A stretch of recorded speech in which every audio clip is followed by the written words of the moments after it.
want to thank you for staying with me through the break. Today I'll be talking to the HGTV design star and host of Dear Genevieve, Genevieve Gorder. She's going to talk about how to connect, to the power of color in your home.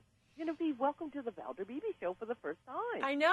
I've never been on your show. Thanks for having me. Thank you so much. Well, I've been watching you for a long time, and you really, really love color. Tell us how Thank you. Because, we're vicariously sitting at home saying, yeah, I'm going to paint the dining room and the kitchen. And sometimes we don't get to do that. But we love the color what we see you work with. I think most of the country, in my experience with many years doing design television, is that people are afraid of color. And today I'm going to talk specifically about approaching color in your children's room, in your nursery. And we have these clients, our children, who see color most vividly of any other demographic in the entire world. They see it all and they appreciate it all. But so often we serve to them this same redundant pattern of yellow, blue, and red, really bold accent colors, and only accent colors. But in reality, you have to create a balanced palette for your child, just like you would in any other room of the house for yourself. There's so much power in color. When you do it right, it's something your child holds with them as a language and a vocabulary and a palette of their own for the rest of their lives. It's just like food. How you do when they're little is how they are when they are big.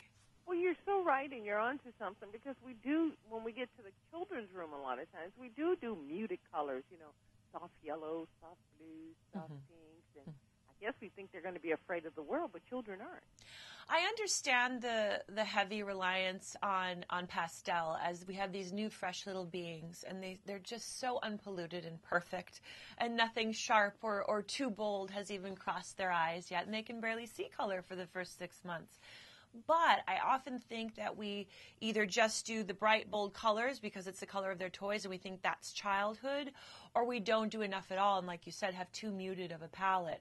It's about balance of highlights, of neutrals, of lowlights, and, of course, having a few accents. If you create that sophisticated shell that can absolutely flow with the rest of your house, but then you give them all their playful, task-oriented toys, etc., the party's there, and the sophistication level for a child is something that they inherit and take with them.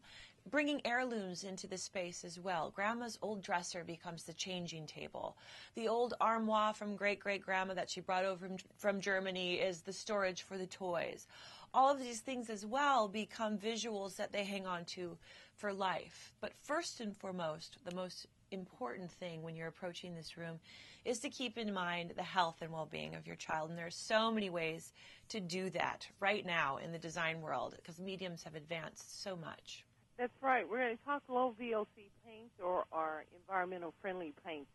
Tell me some of the colors and some of the paints that we can look at to bring this bold color of power into our children's lives. Well, the beautiful thing, I'm working with Valspar right now, and they're introducing, for the first time ever, an asthma and allergy-friendly paint. It is certified by the Allergy and Asthma Foundation of America. It has no VOCs, no irritants. I grew up with childhood asthma, so I'm very sensitive to anything. My lungs are my Achilles heel, if you will. So to be able to bring this into my child's life and all of my clients is a huge service, and I think a very welcome medium in everybody's house. Everyone's very excited when I bring it over. And it comes in every color. It comes in every color. Are there any, it colors for the season, or just choose what we're drawn to? What's hot right now? Yes. Color trends are cyclical, just like fashion. What I'm using a lot of right now and what you're going to see coming, obviously the gray has become the new beige, all different shades, and it's such a welcome contender at the party. Doves and beautiful, beautiful stones and oyster shell grays.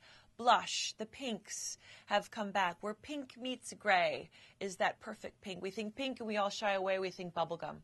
But there are so many shades of every color, yeah? And there's a very sophisticated shade of pink blush out right now that I am absolutely addicted to, as well as charcoals, the darker grays, huge, and smoky lavenders and purples. Well, those are things that make my heart sing because we're moving into a new house, and gray has been my choice. It's been my innate choice, so I know I'm on the right path.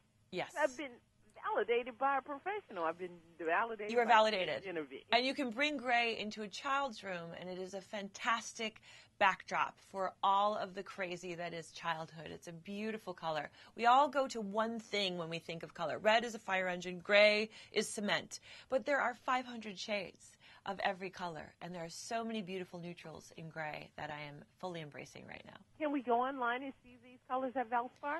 ValsparPaint.com. You can get all the information on the Asthma and Allergy Foundation and what they're doing with Valspar, as well as some tips. Well, Genevieve Gorder, thank you so very much, and thank you for doing Dear Genevieve and inspiring us and stimulating us through the TV. Thank you for watching, and thank you for having me on this one.